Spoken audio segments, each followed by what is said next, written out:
Assalamualaikum warahmatullahi wabarakatuh. Perkenalkan, nama saya Gebrina Rizka dengan NPM 21 10 10 30 100 123. Saya dari jurusan Ilmu Politik. Nah, saya di sini akan menjelaskan salah satu materi dari mata kuliah Sejarah dan Sistem Politik di Indonesia. Pada video kali ini, saya akan menjelaskan satu tema yang berjudul Sistem Politik yang pernah dianut di Indonesia. Apa sih itu sistem politik dan apa-apa saja yang pernah ada di Indonesia? Sistem politik. Politik berasal dari bahasa Yunani yaitu polis yang berarti kota atau negara.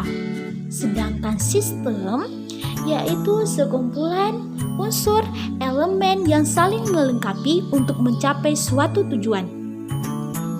Sistem politik menurut Dr. Andes Soekarno itu sendiri yaitu sekumpulan pendapat, prinsip yang membentuk satu kesatuan yang berhubungan satu sama lain untuk mengatur pemerintahan serta melaksanakan dan mempertahankan kekuasaan dengan cara mengatur individu atau kelompok individu satu sama lain atau dengan negara dan hubungan negara.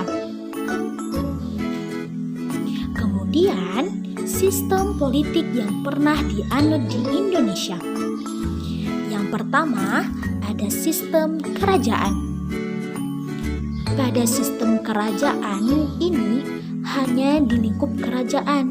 Aturan hanya berlaku di kerajaan, dikenal pada masa kolonial atau dijalankan sebelum bangsa-bangsa asing yang menjajah Indonesia. Mayoritasnya itu agama Hindu, Buddha, Islam, dan strategi kepemimpinannya itu secara vertikal. Yang kedua, masa kolonial. Pada masa kolonial ini, adanya penjajahan yang datang ke Indonesia sangat mengubah negara dalam aspek politik. Tujuannya bukan hanya untuk berdagang, tetapi juga untuk menduduki wilayah Indonesia. Kapasitas kepemimpinan mulai diganti oleh bangsa asing pada masa kolonial ini, dan gaya kepemimpinan tergantung bangsa mereka.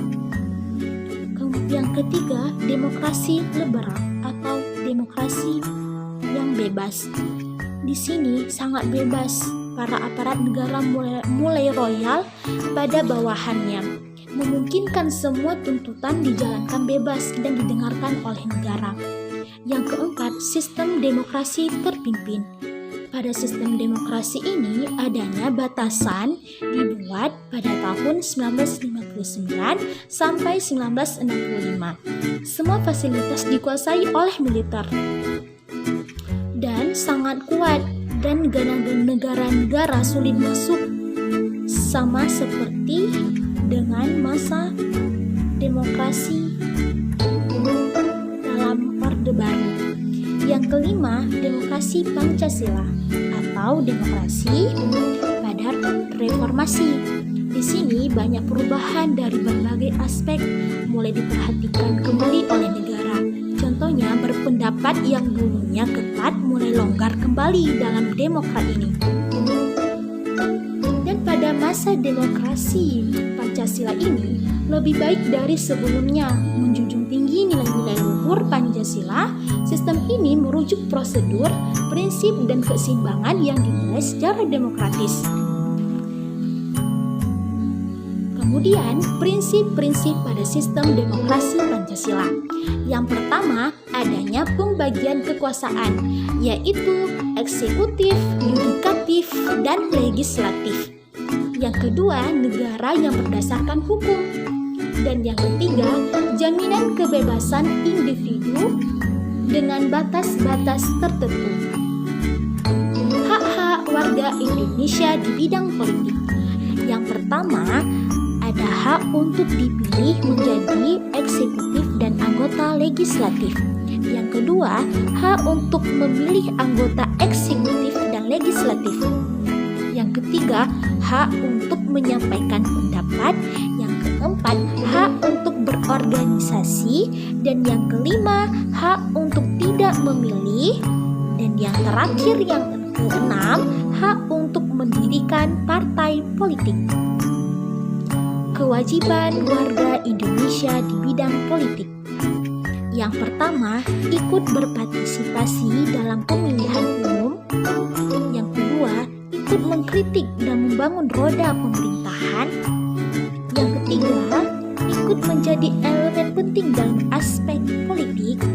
Yang keempat, berkewajiban mengikuti politik praktis.